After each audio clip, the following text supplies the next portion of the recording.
Okay, boys and girls, let's rock and roll.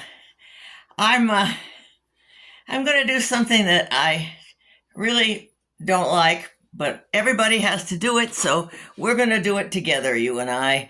We're going to make a plot, and plotting is not my strong suit. Thinking of crazy ideas is what I do the best, but making them work, that's another thing. Now, glasses. Uh huh. Okay, never mind.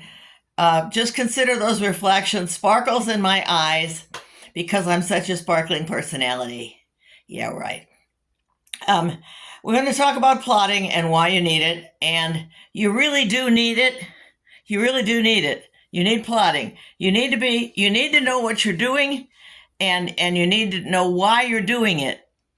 And with the books that I write, I have basically two main characters. Now that's 10. Two main characters, the hero and the heroine, and a villain. Of course, you need a villain.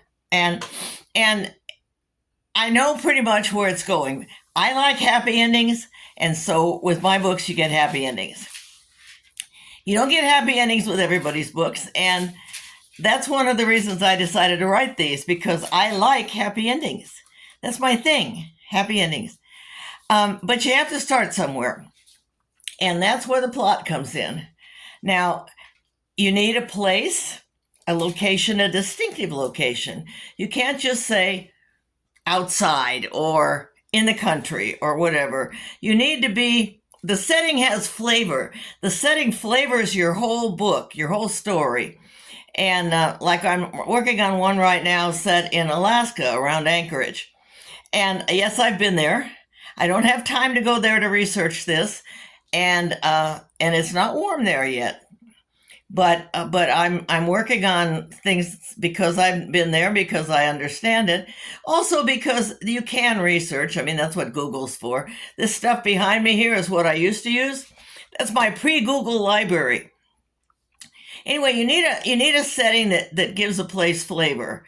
And the genre that I work in, which is romance, romantic suspense, mystery, whatever, that they prefer the USA usually. I love Mexico. I've been to colonial Mexico quite a few times in the Yucatan Peninsula, and I like Merida particularly well. It's the capital of the Yucatan, and it's a lovely city. It's a very colonial city, and I had written a book, which I did not sell, and was finally published as an ebook only by my agent. Um, I loved Mexico, and I wanted to use Mexico, and I had been there, and it just seemed like a perfect place to set a book. But my U.S. publisher didn't want anything foreign; they wanted everything in the U.S. So there you go. So I set my books in the U.S.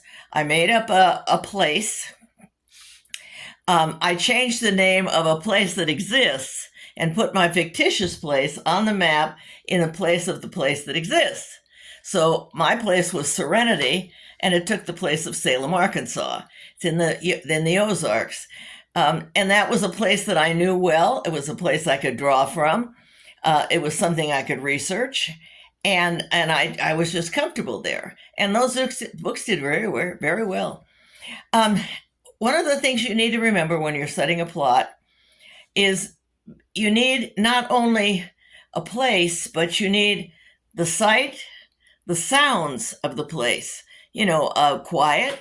I've had people complain and came to visit me that it was too quiet here. All I could hear was cows mooing. Not so, not so in a city, right? So that lends an ambience to it. There's also the smells. Never mind talking about cows now. There's also the smells, the fresh air, or sea air if you're at the ocean or whatever. It lends. It's like when you walk into a room and you smell baking bread. It probably reminds you of grandma or mom or whatever, but it's one of my favorite fragrances. One of my favorite aromas is baking bread. I don't bake it because I eat it. I love it. Anyway, the other thing is touch. One of the senses is touch, and things will feel. you'll feel things. You'll feel the sand under your feet. You'll feel the water. If you stand in a wave, think about it. If you stand where the waves lap up on the shore, you'll feel the sand being eased out from under your feet by the water. Things like that. That gives you a place to make the place come alive. It gives you a way to make your scene come alive.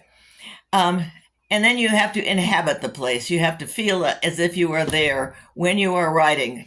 You are there when you are writing. So, what else do we need? Well, you need to know where you're going to start. You need to know where you're going to go, and you need to know how you're going to get there.